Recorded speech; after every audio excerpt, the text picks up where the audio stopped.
Hey everybody, Kel here. Welcome back to our King's Quest Collection Peek Into series.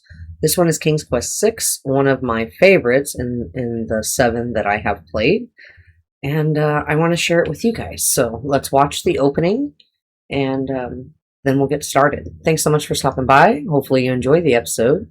Let's get into it.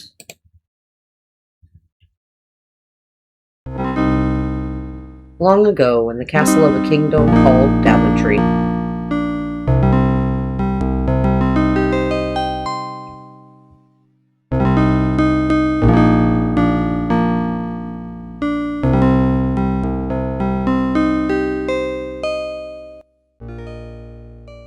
Alexander, here you are. Oh, you're still not thinking about Kasima, are you? I suppose I am. Son, it's been months. You've got to pull yourself together. After all, you only met her that once. I know. Have you discovered anything about the land of the Green Isles? No. No one's even heard of it. It's like she's just vanished. I wish I could help. Please try to think about something else, dear. I'll try, Mother.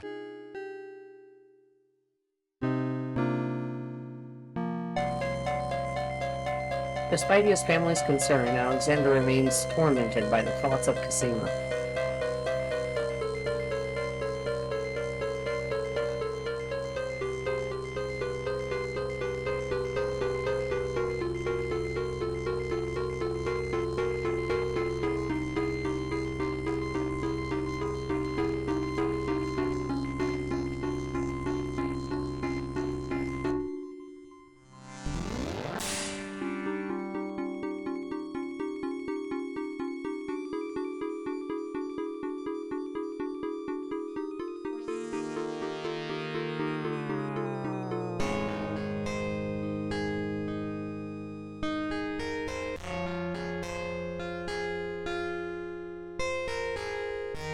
Alexander, I feel so alone.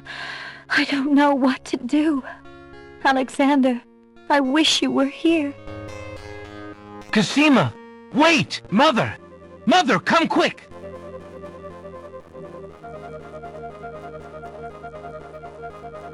Alexander, what on earth? You're white as a ghost. Mother, I saw Kasima. She was in the mirror. In the mirror? The magic mirror? Yes! And it showed me how to find her. How? The stars!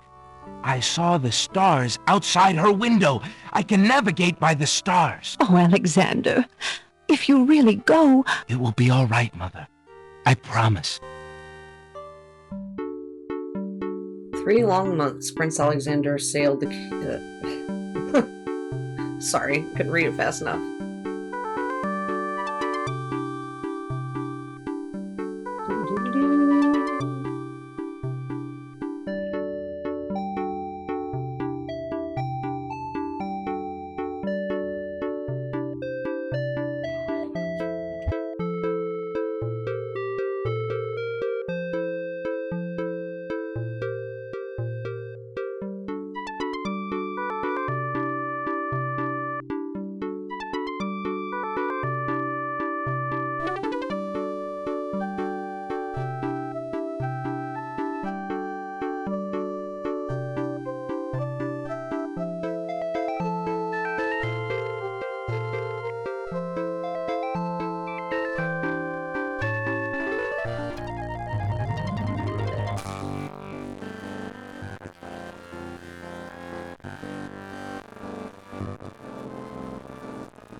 Land ho! Land ho! Land ho!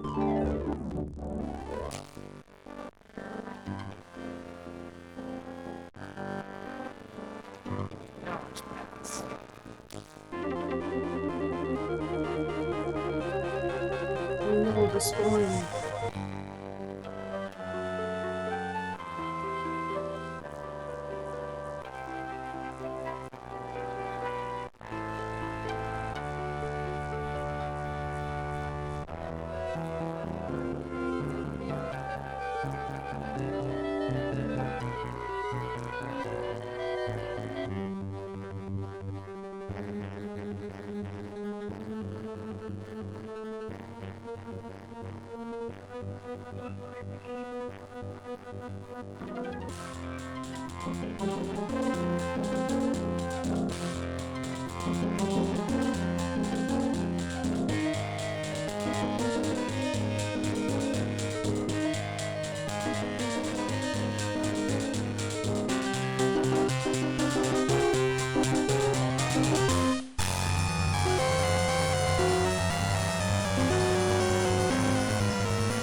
Alexander awakens to find himself on an unfamiliar beach. For a moment, he is too dazed to remember how he got here. And to Then, think, he does remember. The shipwreck, the sea. Just as he had seen his men safely into the lifeboats, a gigantic wave picked him up and tossed him overboard into the churning sea. That was the last he'd seen of his crew. Debris from the shipwreck is scattered along the shore, but of the lifeboats and his men, there is thankfully no trace. He can only hope and pray that the lifeboats survived the currents, and that his men made their way safely back to Daventry. it's crazy to think that back then this was like the best graphics and stuff. They just look like little pixels. Alexander picks up his royal insignia ring from the beach. Yeah, we're gonna need that later. Alexander has no use for Moon. Alexander has no use for the ship debris. Oh, he does though. It's this one. The sand is warm to the Yeah, I'm not poking on the sand. Thank you. Alexander pushes the plank to one side. A box has been partially buried under sand.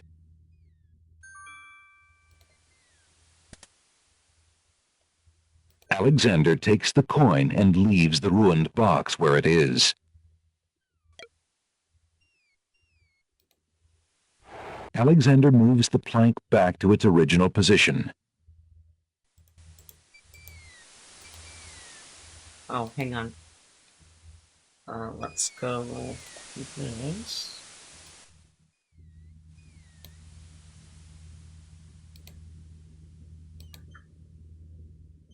Yeah, see details all the way up.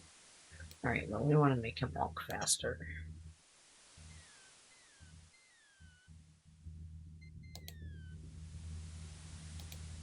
There we go. A grand old tree stretches its luxurious limbs out over the crossroads. In the distance, a majestic castle shines in the sun.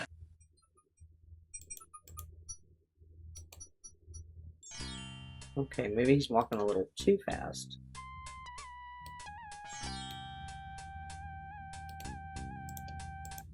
An old beggar is peddling his wares in the village. He offers a variety of lamps, all neatly lined up on a long pole.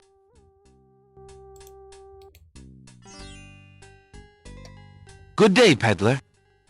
Good day, sir. If you would like to get one of my fine new lamps, I'll need an old lamp in trade. Isn't it a rather bad business?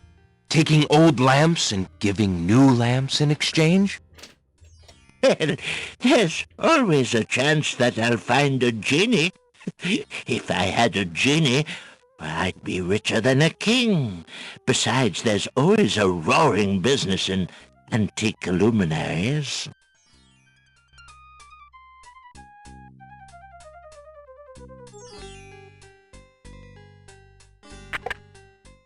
Good day.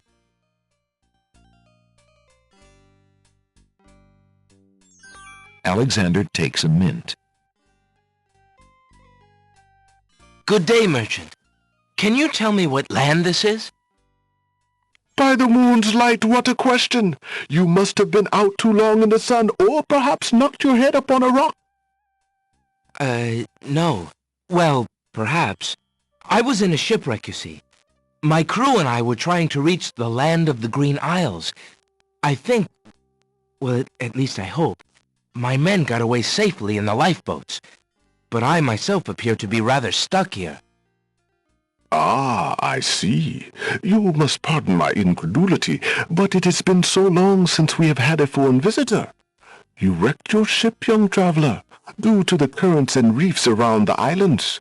If your crew was wise enough to steer clear of the isles and head home, they should be fine. In any case, you have met your objective, however bumpy the journey. You mean, this is the land of the Green Isles? Oh, thank the heavens! I had followed the stars, you see, and I thought I was close, but... The stars? You must be quite a sailor. But what is the purpose of your visit? I come for... Well, I mean, I hope to see... I met some time ago. Say no more. You are smitten with a maiden, are you not? What other than love could so confuse a man's tongue? I'm afraid so. It is Princess Kasima. By the desert sands, when you fall in love, you do not mess around, do you? Is she here? This is the Isle of the Crown, young man. The castle of the Crown stands on the hill. If it is Kasima you seek, that is where to look. The Castle of the Crown. Thank you, merchant. And good luck to you, lad. You shall need it.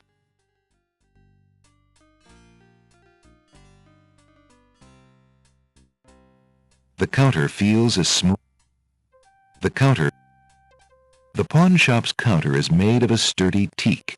The wood is well worn by eager hands and well oiled by the shop's faithful keeper. I was trying to interact with things on the table. Apparently, I cannot do that right now.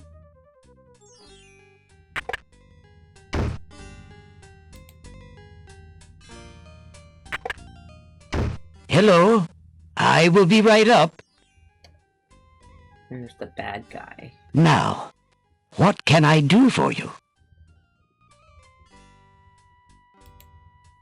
Alexander picks up the book from the small table. Oh, yes, please, take that book. You have my most humble thanks for doing so, good sir. Really? Thanks.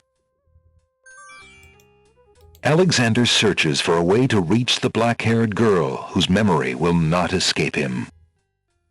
Thanks, but I wasn't wanting that. There's a small table near the door that bears a sign. The sign has undergone a number of changes. It once read 10 pence, but that was crossed out and replaced with 5 pence, then 1 pence, then free. The sign currently reads, "Take one, please. The table is now empty." Take one, please.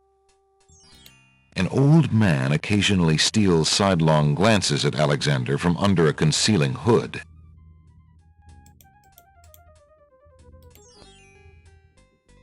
Alexander rests his feet for a moment.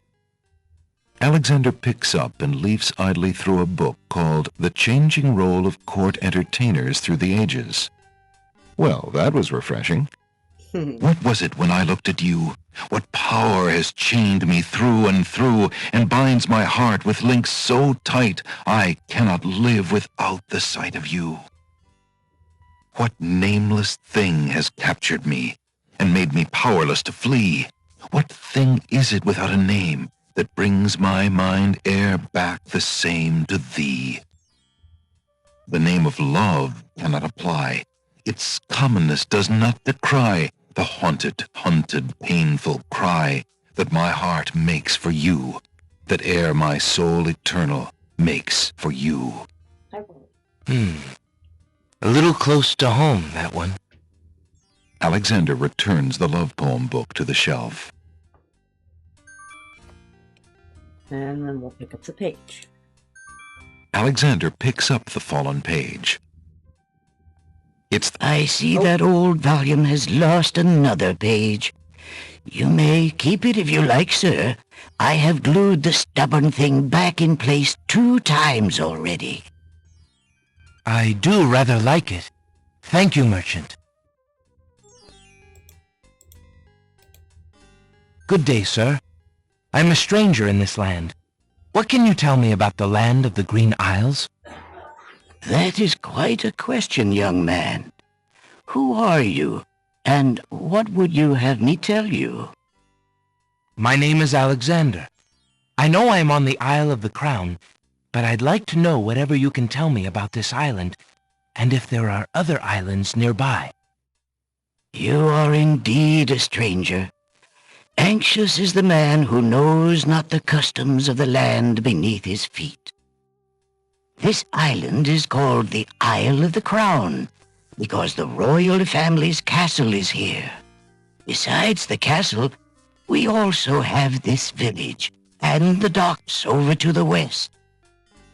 There are at least 3 other islands: the Isle of the Sacred Mountain, the Isle of the Beast, and the Isle of Wonder. At least 3? Does no one know for certain? This is no ordinary land, Alexander.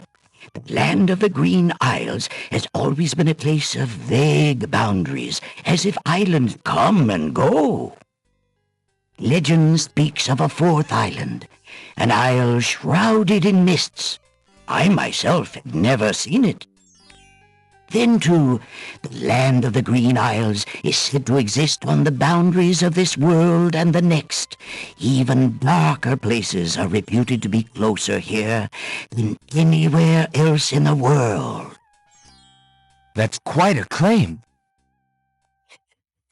Lame, yes, but probably just local superstition. We who live here on the Isle of the Crown, at least, sleep well enough at night. Those first 3 islands you mentioned, how might I learn more about them? Ideally, a young man seeking such knowledge would travel to their shores and learn about them firsthand.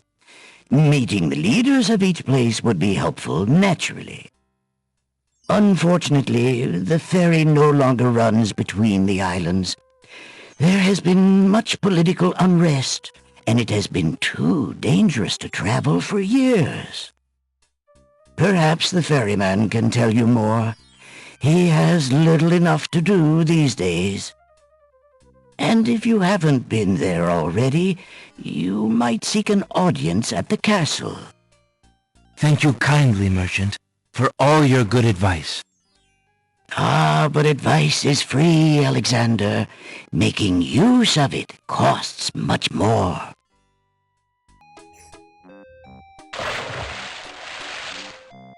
Hey, stranger, come join me. The water is wonderful, and I can show you the way to the next island. Yeah, no thanks. A young boy is happily swimming in the sea off the docks. Good day. I'm Alexander. What are you doing in the sea? What does it look like I'm doing? I'm swimming. I mean, come join me. The water's wonderful. I can show you the way to the next island. Come on, jump in. A little water won't hurt you. No, he wants us to jump in so we'll drown. What are you waiting for? I said I'd show you how to get to the next island, didn't I?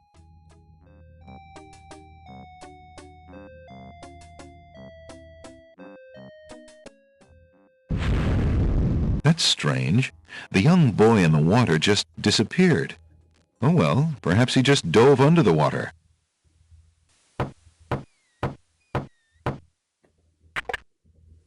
Yeah, what do you want?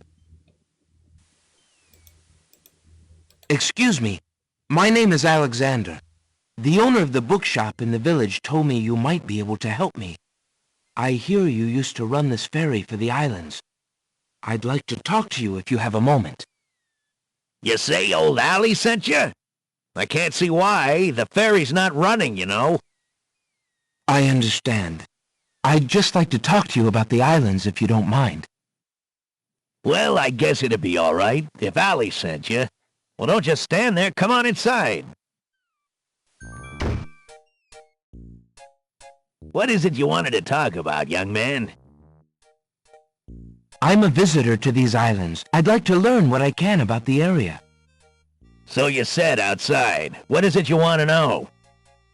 Well, for one thing, why has the island's only ferry been dry docked? Huh. It just ain't safe to sail these days, what with the islands feuding and all. Wazir Al-Hazred ordered the ferry closed till things settled down. Me, I don't think she'll ever see water again. But why are the islands feuding? You got me. Something about stolen property or some such thing. 'Tis a real shame. Things used to be so friendly. Then this unrest is recent. A few years is all, but it's been long enough. Perhaps if the ferry were repaired. This old thing? This ferry's been out of water so long she's no longer even seaworthy. Her boards have dry rot. She'd fall apart at the first taste of seawater. But there must be some way to get off this island. There's only one other way to travel that I know of. A magic map. The owner of the pawn shop can tell you more about that than I can, Alexander.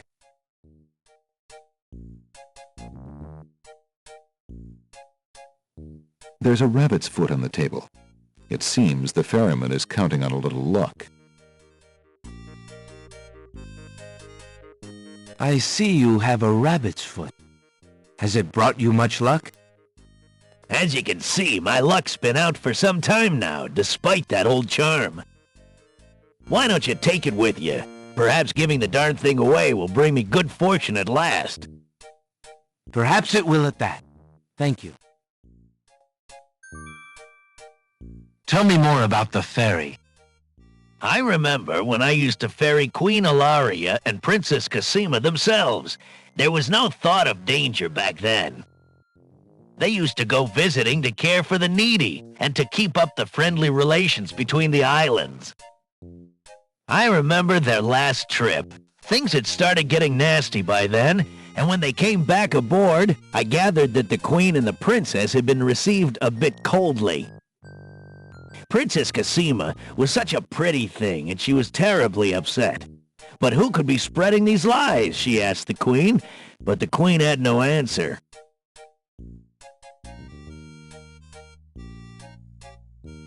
Well, I think I'll be going now.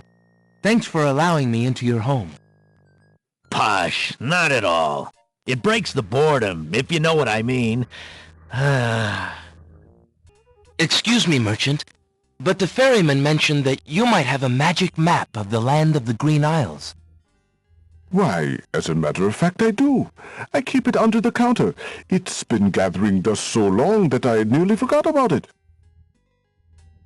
It It was quite a few years ago, you see. The estate of a wealthy wizard fell into my hands when he died. It was useless magical junk mostly, which reminds me, I've still got some things of his in the back that I need to dump out. Anyway, the magic map was the one true treasure in the lot.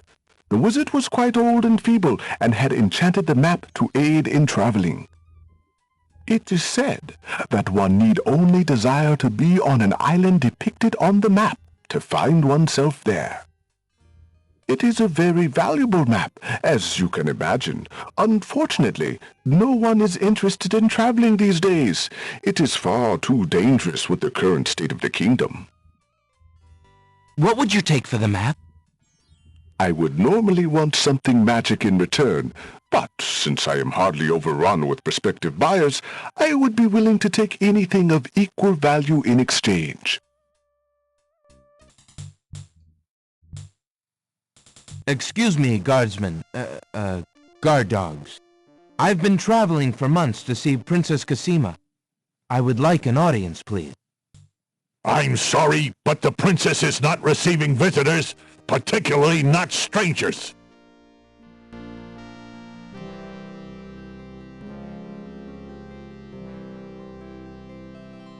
Alexander decides to show his royal insignia ring to the Castle of the Crown Guards. With all of his papers lost in the shipwreck, it is the only possible calling card he can think of. Good day.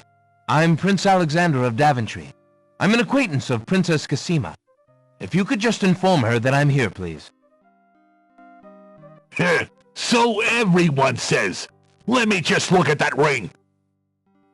What does it say, Gruff? Kingdom of Daventry, Prince Alexander. Wait here while I go see what Captain Saladin thinks of this.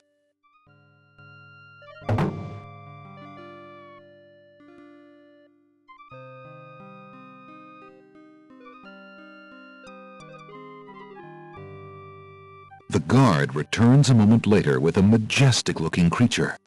Captain Saladin speaks with a voice that is gentle, but reflects a will of iron. Prince Alexander of Daventry, I presume.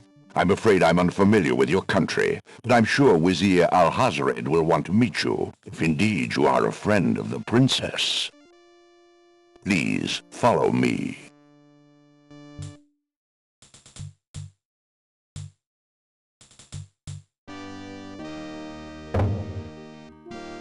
Lord Alhazred, a visitor to see you. Prince Alexander of Daventry. What is it that you seek, Prince Alexander? Pardon the intrusion, my lord, but I came to see Princess Kasima. Some months ago, my father, King Graham, saved my family and I from imprisonment under an evil wizard named Mordock. The same wizard that kidnapped the princess? Exactly. When my father rescued us, he also liberated Kasima and sent her home. Then your father has my gratitude, and that of the entire kingdom. But I'm afraid I still fail to see the purpose of your visit. Well, I came to make sure that Kasima arrived safely and to pay my respects. Before we parted, she gave me an invitation to visit. I have no doubt she did exactly that at the time, Prince Alexander. However, things have greatly changed for Kasima since her ordeal in Mordock's castle. Kasima's parents both became ill and died while she was gone. Kasima is sequestered in mourning for them as befits a princess. She is not receiving visitors of any kind. Even if she were, I do not think your visit would be appropriate. You see, it is time for Kasima to take her responsibilities seriously. With her parents gone, she no longer has the luxury to be a carefree maiden. As was her parents' wish, Kasima and I are to be wed. We shall rule the kingdom together. I assure you, our marriage is all Kasima wants now. As a prince and a gentleman, it would be best that you leave before there is any further embarrassment. I see. I suppose that I was mistaken. I thought for certain that Kasima... Well, I apologize. A young man sees what he wishes to see. I'm sorry you've wasted your time traveling to the land of the Green Isles. May your journey home be swift.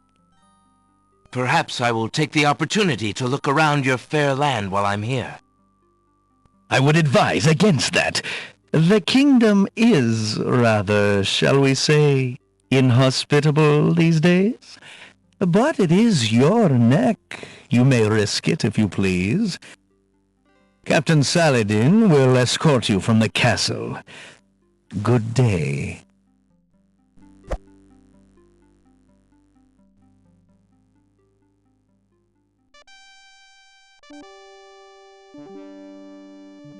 You have had your hearing with Vizier Al-Hazred.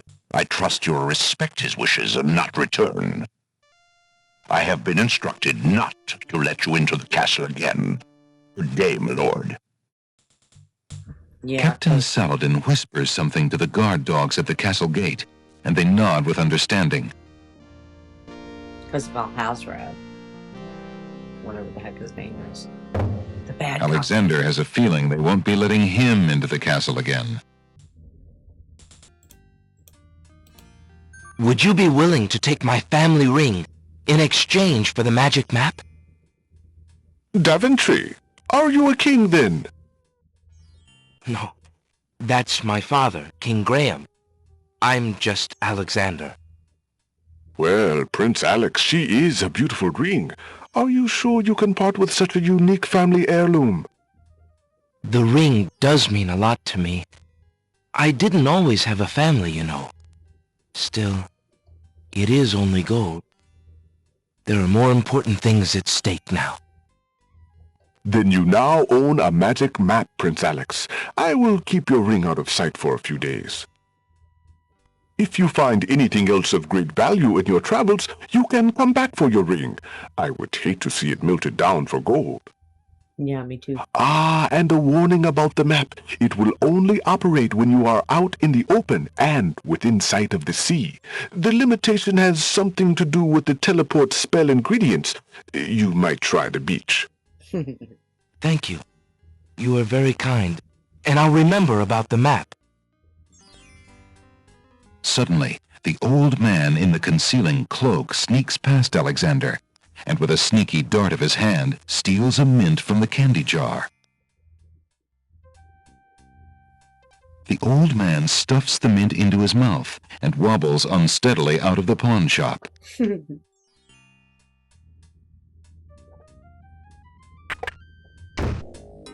Seconds later in the castle. Master! I followed Prince Alexander as you wished from the pawn shop owner. He just abstained, just reprieved. He just got a magic map. You fool! You've been eating those mints again. I ordered you to stop that. Yes, Master. Now, what is this about a magic map? With the map, Prince Alexander could travel anywhere as quickly as I can. I thought I took care of the only means of travel. By my scimitar, I can't have him stirring things up now. Get a hold of yourself and listen carefully, Shamir. Go to the other islands and tell them... There we go.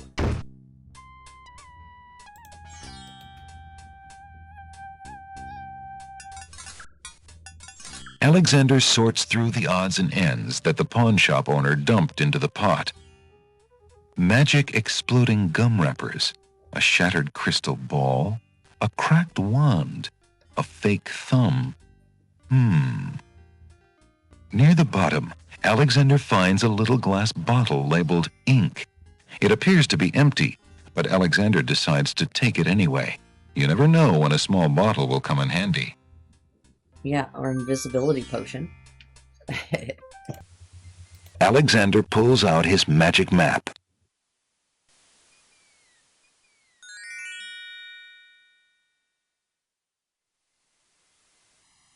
Alexander feels a strange pulling sensation.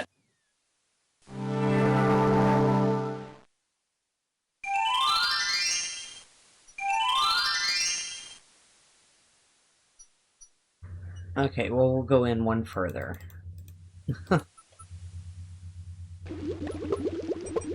Alright, so there is a lamp that we can get to trade with the lamp guy in town. But you have to find some ice cubes to pull down this boiling water to be able to get past. A pond lies across the path. The water boils as if over some magical flame. Alexander feels a strange pulling sensation.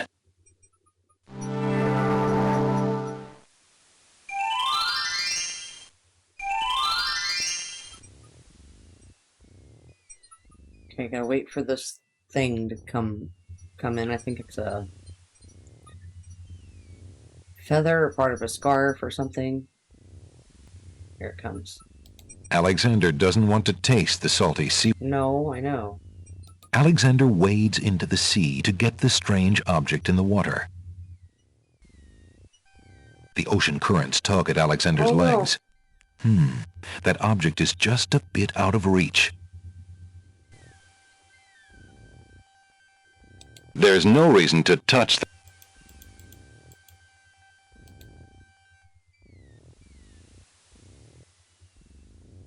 Let's see. Maybe it'll come closer after I read to this kid. Why aren't you asleep like the other oysters? Oh, I'm so weary, but I can't sleep. I have a terrible ache in my mouth.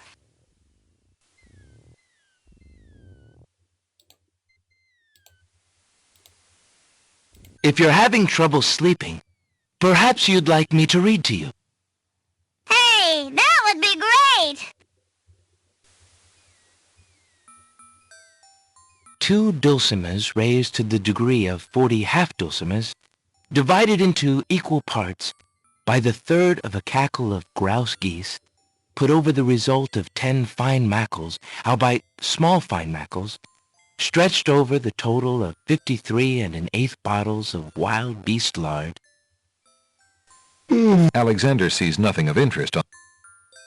Yields a gilded minnow of precise measurements, 2,069 centidrills by 3,023 6/7 puns, not punts, as might be expected.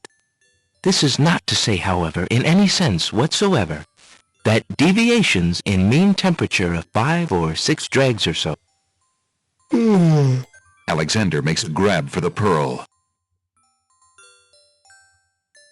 Hey, you fixed my mouth. It feels great. Ah, the little oyster drifts into peaceful slumber with the rest of his oyster friends. Oh, there's the feather too, dang it.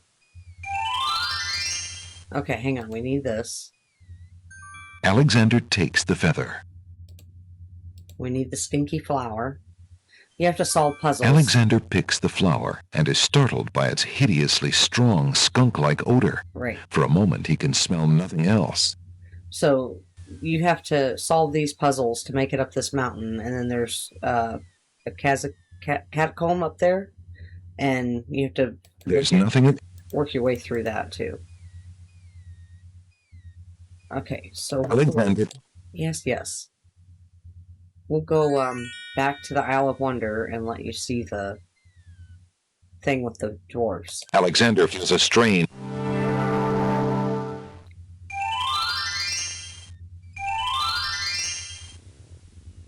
Okay, now. So one's gonna smell, which is for the flower. One is going to taste, that's where the mint comes in.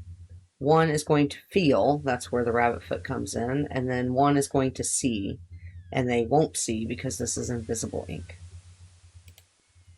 Okay, now we're prepared this time.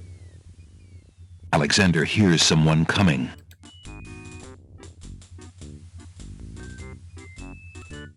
Oh, Tom Troll, smell your smell. Do that which you do so well.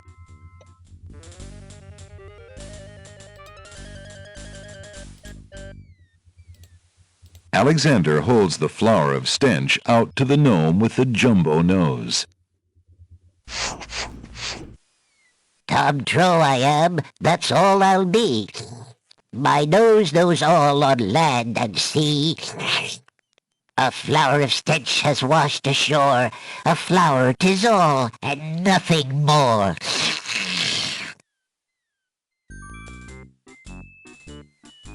Listen, hark you, Grovenor, do your duty as you swore. With your ears, please tell us more. We're gonna have to use the map because I don't have the flute. Alexander pulls up. Alright, so we're gonna go back to the Isle of the Crown. Alexander feels a strange pulling sensation.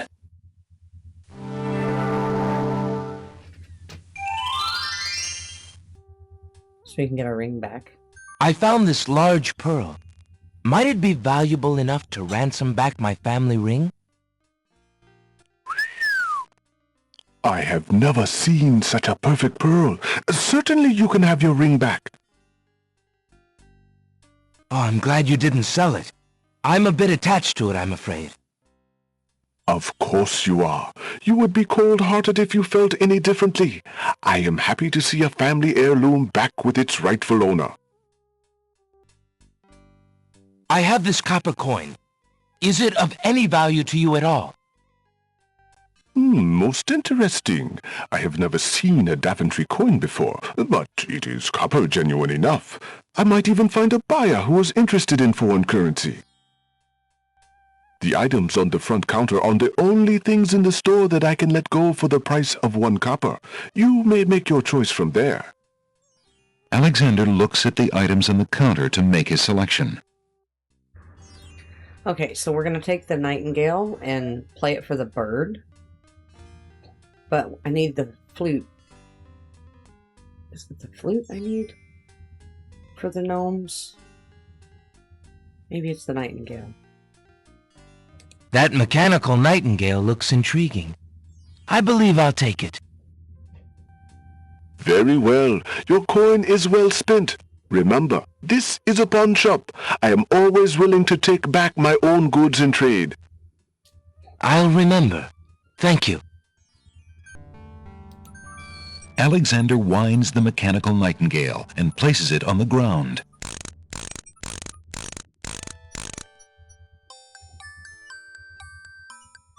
The mechanical nightingale sings a sweet, tinny tune. The real nightingale in the tree cocks her head and listens intently.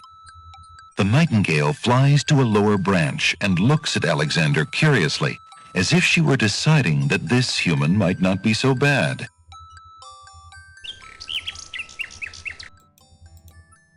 Okay, now we need to try and give it the ring. Alexander holds out his royal ring to the nightingale. To Alexander's surprise, the nightingale swoops down and grabs the ring from his hand.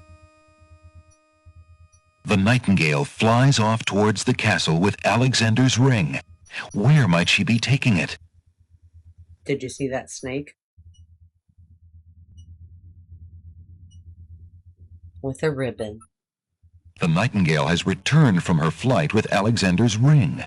She flutters off her branch and drops something red at Alexander's feet.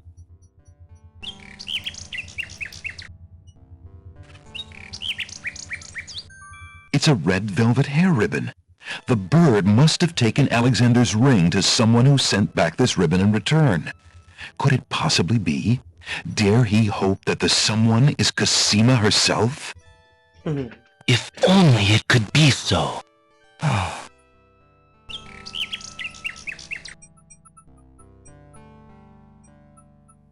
The lady's hair ribbon is made of the finest red velvet. A long strand of black hair is caught in the ribbon. Alexander examines the red ribbon and finds a strand of long black hair.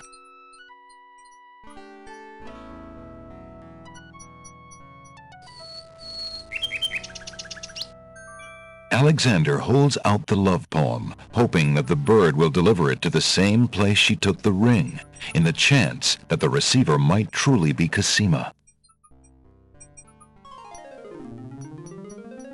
The nightingale swoops down, grabs the love poem, and takes it towards the castle. The nightingale has returned from her flight with Alexander's poem. She flutters off her branch and drops a piece of parchment at Alexander's feet. It's a note. Dearest Alexander, I cannot believe you are here, my friend. Please, please be careful. Abdul isn't about to let anyone interfere with his plans. Watch out for Abdul's genie, Alexander, and do not do anything rash. I am not without resources, and I will prevail if I can only find some small means of defense. Do nothing to try to get to me. You must not be endangered again for my sake. Greatly in your family's debt, Kasima. Alexander's hand trembles as he reads the note. For the first time in his long search, he has heard her voice again, if only in writing. No words of love, only friendly concern. Friend. Is the maiden merely shy, or does she regard him only as a brother? Boy, wouldn't that suck? You go through all the trouble to see her, and she's like, oh, you're in the friend zone. But anyway, we've played this for quite a bit now, so I think this is a fine place to end our Peek Into on. This has been King's Quest VI. I have been Kelly. Hopefully you enjoyed today's episode. Hopefully I'll catch you in the next one. Please enjoy the rest of your day, evening, night, whatever it may be for you. Take care of yourselves, and until next time.